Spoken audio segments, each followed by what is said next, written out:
लगे। अब आप विचार कीजिए कि शिकायत किसकी की जाती है, किससे की जाती है। अरे घर का कोई बड़ा बूढ़ा हो तो उससे शिकायत की जाती है, अगर शिष्य की शिकायत करना हो तो गुरु से की जाती है।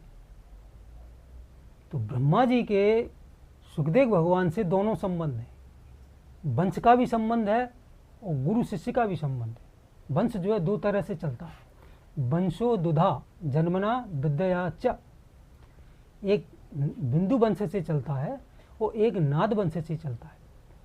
तो ब्रह्मा जी के पुत्र हुए वशिष्ठ जी, वशिष्ठ जी को हुए शक्ति, शक्ति के हुए पाराशर, पाराशर के हुए व्यास जी और व्यास जी के भगवान सुखदेव। तो ये तो उनका वंश हुआ। और दूसरा जो है ब्रह्मा जी के चेला हैं नारद जी, क्योंकि ब्रह्मा जी ने श्रीमद् भागवत शास्त्र का ज्ञान किसको दिया था, सुनाया था नारद जी। और नारद जी के शिष्य हैं व्यास जी, क्योंकि उन्होंने व्यास जी को सुनाया था।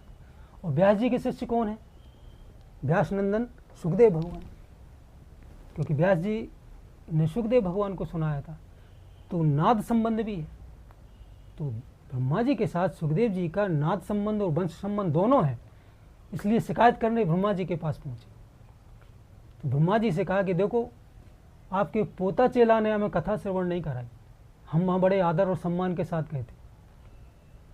तो राज्ञो मोक्षम तथा वीक्षे धाता अपि विस्मता, राज्ञो मोक्षम तथा वीक्षे, राजा की मुक्ति देखी। अब चूंकि ब्रह्मा जी जो है विधि विधान के देवता है, ये करो, ये नहीं करना, ये करना, ये नहीं करना। तो ब्रह्मा जी जो है जब उन्होंने देखा, राज्ञो मोक्षम तथा, तथा का मतलब तेन प्रकारेण, यानी कि न कोई ज्ञान का साधन किया, न साधन चतुष्ट संपन्न का होने का, साधन चतुष्ट का आश्रय लिया, न बड़े बड़े यज्ञ किए, न बड़े बड़े व्रत और दान किए, न बड़े बड़े कोई धर्म कर्म किए, और राजा की मुक्ति हो गई बिना आसन प्राणायाम धारणा ध्यान समाधि के। तो इसका मतलब कोई विशेष है, और विशेष है तो क्या करें।